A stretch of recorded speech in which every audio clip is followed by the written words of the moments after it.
Opel has released the first official photos of the all-new Opel Frontera, set to replace the current Crossland in its lineup.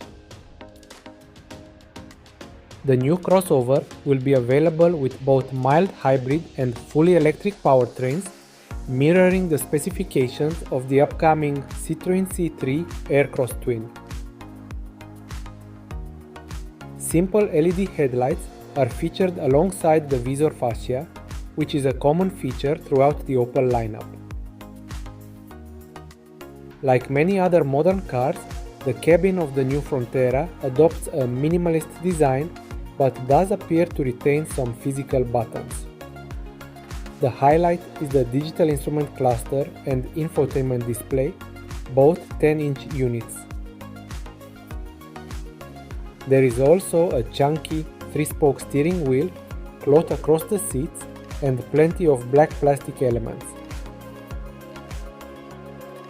A cooled wireless charging pad is also visible, as are 2 USB ports up front and 2 at the rear.